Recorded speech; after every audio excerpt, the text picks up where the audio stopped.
Aprendí la sabiduría sin malicia, reparto sin envidia y no me guardo sus riquezas, porque es un tesoro inagotable para los hombres. Los que lo adquieren se atraen la amistad de Dios, porque el don de su enseñanza los recomienda. Amén. Amén. Gracias, Señor. Gracias. Bendito y alabado sea tu nombre, Señor. Gracias. Hoy tenemos esta memoria de San Jerónimo. Ustedes quizás se preguntarán por qué el mes de septiembre está dedicado al mes de la Biblia y no otro. Pues la respuesta es esta memoria de San Jerónimo y todos los aportes que ha hecho San Jerónimo a la traducción de la Biblia, a los enormes aportes que ha hecho San Jerónimo a la Biblia.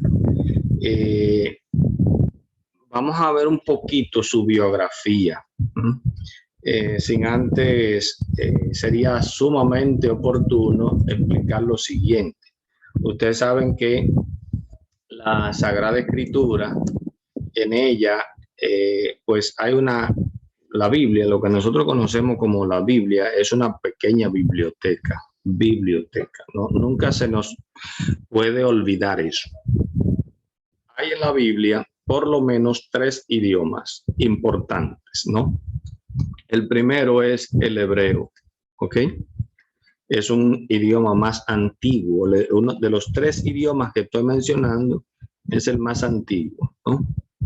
Luego está el griego, dependiendo de los imperios que reinaban en sus momentos, pues se extendían o no los idiomas. Y luego el latín, que era el idioma oficial del Imperio Romano, ¿ok? En este momento de San Jerónimo, que nació hacia el 350 y murió hacia el 420, ¿no? Entonces, San Jerónimo, que era un intelectual desde muy niño, su papá era Eusebio, parece que el nombre muy acomodado, rico, lo envió a estudiar con los mejores profesores y era, bueno, dicen sus biógrafos que la gracia sustituyó mucho la naturaleza. Dios quería que pues este hombre hiciera estos aportes, ¿no? Hay algunas fechas que son importantes, muy importantes, y quiero tomarlas textualmente. Miren, Jerónimo en su juventud fue un joven normal, dado al vino, sus amigos eran... Esto le provocó que luego de su conversión no se bautizó hasta ya bien adulto. Pero luego que se bautizó, comenzó un proceso serio de conversión, a tal punto que su disciplina, sus sacrificios le costaron la salud, ¿ok? Y después fue al desierto en Jerusalén, esa zona por ahí, y ahí se enfermó seriamente, muy seriamente. Para el año 382, una de las fechas más importantes en la vida de San Dámaso, de Jerónimo, es el año 382, que el Papa San Dámaso lo reconoció, lo nombró su secretario personal con la intención de que él incluso lo sustituyera en el papado. Ahí en Roma, o sea, ya volvió del desierto bastante demacrado, enfermo, con una ascesia, una disciplina, con mucho ayuno. Fundó algunas congregaciones, una congregación por lo menos, y ahí comenzó a darle clases de Sagrada Escritura y de lenguas como el hebreo a sus seguidores, especialmente mujeres, pero parece que mucha gente lo criticaba. Pues Jerónimo, al sentirse atacado porque muchas mujeres lo seguían, y mucha gente malinterpretaba este seguimiento de algunas mujeres.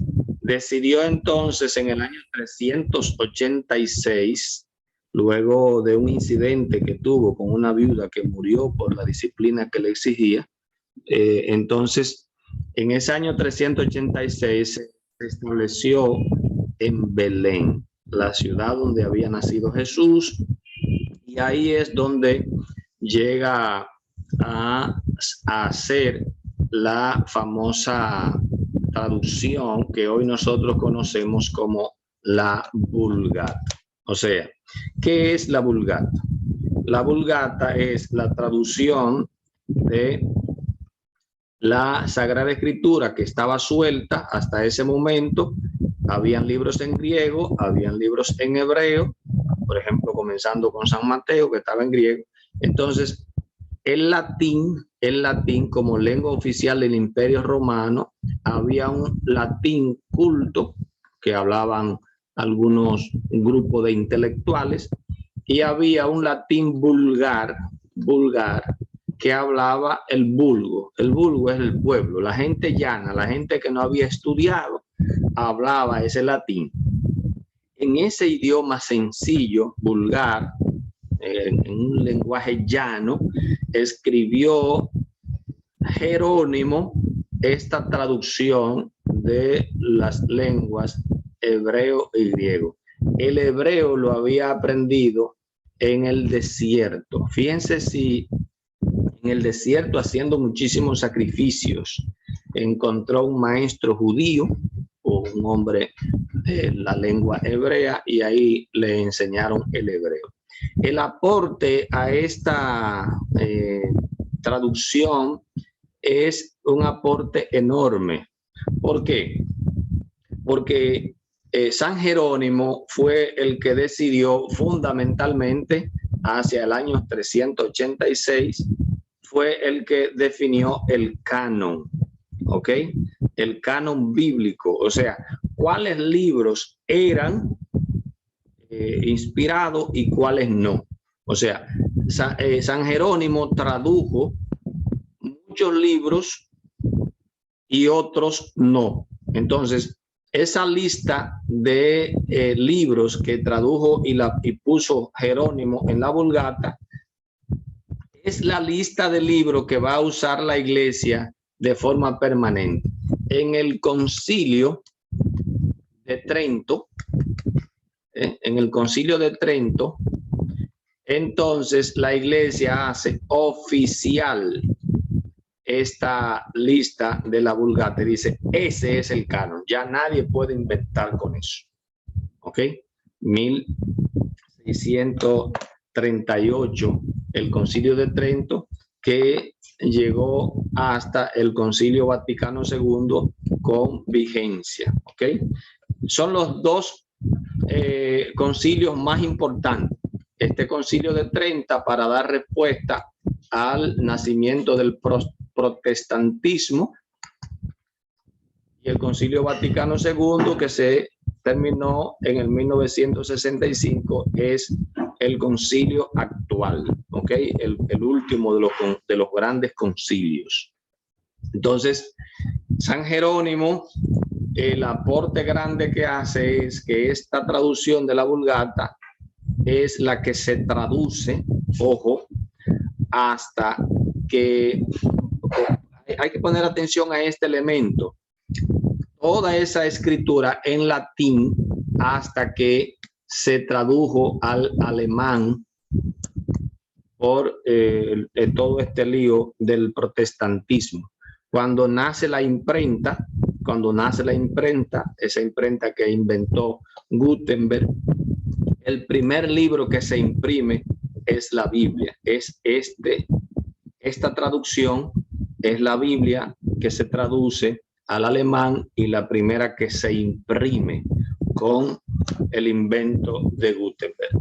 El aporte de San Jerónimo le ha dado pues la posibilidad a la iglesia de declarar en memoria de San Jerónimo el mes de septiembre, el mes dedicado a la Sagrada Escritura o a la Biblia. No es marzo, no es mayo, no es julio, sino que es septiembre, el mes de la Biblia, en atención como una forma de agradecimiento a los grandes aportes que ha hecho San Jerónimo, porque en esta fecha es que se celebra su memoria. Son muchos más datos, pero no quisiera tampoco abusar del tiempo. Continuamos. Alexandra y Juan Lora, por favor.